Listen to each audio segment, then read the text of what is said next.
अंतिम इच्छा। समय के साथ साथ राजा कृष्णदेव राय की माता बहुत वृद्ध हो गई थी। एक बार बहुत बीमार पड़ गई। उन्हें लगा कि अब वो शीघ्र ही मर जाएंगी। उन्हें आम से बहुत था, इसलिए जीवन के अंतिम दिनों में वो आम दान करना चाहती थी। सो उन्हें राजा से ब्राह्मणों को आमों को दान करने की इच्छा प्रकट की। वह समझती थी कि इस प्रकार दान करने से उन्हें स्वर्ग की प्राप्ति होगी। सो कुछ दिन बाद राजा माता अपनी अंतिम इच्छा की पूर्ति की बिना ही मृत्यु को प्राप्त हो गई। उनकी मृत्यु के बाद राजा ने सभी वृद्ध ब्राह्मणों को बुलाया और अपनी मां की अंतिम पूर्ण इच्छा के बारे में बताया। कुछ देर तक चुप रहने के पश्चात ब्राह्मण बोले, यह तो बहुत ही बुरा हुआ महाराज। अंतिम इच्छा के पूरा न होने की दशा में तो उन्हें मुक्ति नहीं मिल सकती।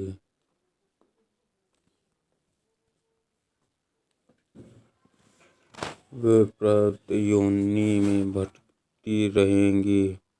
महाराजा, आपको उनकी आत्मा की शांति का उपाय करना चाहिए। तब महाराजा ने उनसे अपनी माता की अंतिम इच्छा की पूर्ति का उपाय पूछा।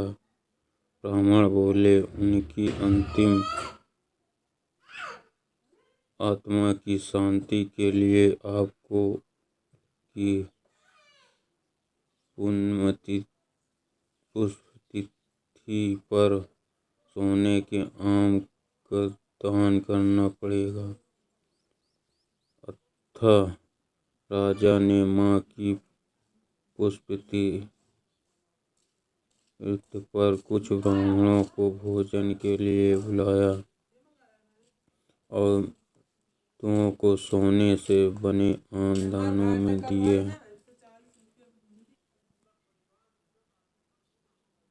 जब बेतालीराम को यह पता चला तो वह तुरंत समझ गया कि ब्राह्मण लोग राजा की सरलता तथा भोलेपन का उठा रहे हैं। सो उसने उन ब्राह्मणों को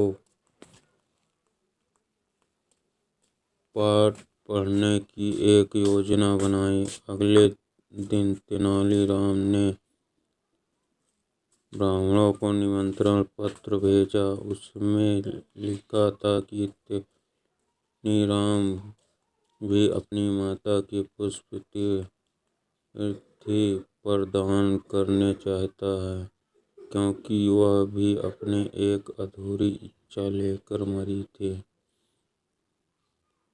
जब से उसे पता चला कि उसकी मां की अंतिम इच्छा पूरी न होने के कारण प्राप्ति में भटक रही होंगी, वह बहुत ही दुखी है और चाहता है कि जल्दी उसकी मां को आत्मा को शांति मिले। ब्राह्मणों ने सोचा कि तेनालीराम के घर से भी बहुत अधिक दान मिलेगा, क्योंकि वह एक विद्वान है।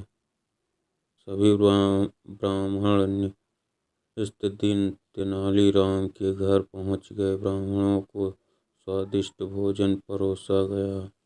भोजन करने के पश्चात सभी दान मिलने का प्रतीक्षा करने लगे। तभी उन्होंने देखा कि राम लोहे के सलाखों को आग में गर्म कर रहा है। पूछने पर तेनालीराम बोला, मेरी माँ फोड़ों के दर्द से परेशान थी। मृत्यु के समय उन्हें बहुत तेज दर्द हो रहा था। इससे पहले ही मैं गर्म सलाखों से उनकी सिकाई करता हुआ मर चुकी थी। अब उनकी आत्मा की शांति के लिए मुझे आपके साथ वैसा ही करना पड़ेगा जैसे कि उनकी अंतिम इच्छा थी। यह सुनकर ब्राह्मण बौखला गए। वो वहां से तुरंत चले जाना चाहते थे। वह गुस्से में तेनालीराम से बोले कि हमें गर्म सलाखों से दागने पर तुम्हारी माँ की आत्मा को शांति मिलेगी। नहीं, मैं झूठ नहीं बोल रहा है। यदि सोने के आम में देने से महाराज की माँ की आत्मा को स्वर्ग में शांति मिले सकती है, तो मैं अपनी माँ की अंतिम इच्छा क्यों नहीं पूरी कर सकता।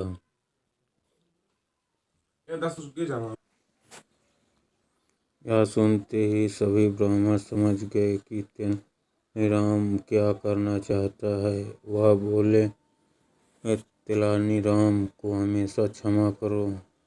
हम वो सोने के आम तुम्हें देते हैं, बस तुम हमें जाने दो। तेनालीराम ने सोने के आम लेकर ब्राह्मणों को जाने दिया, परंतु एक लालची ब्राह्मण ने सारी बात राजा को जाकर बता दी। यह सुनकर राजा क्रोधित हो गया और उन्हें तेनालीराम को बुलाया। वो बोले, तेनालीराम, यदि तुम्हें सोने के आम चाहिए थे तो मुझसे मांग लेते। तुम इतने लालची कैसे हो गए थे? तुम ब्राह्मणों से सोने के आम ले लिए।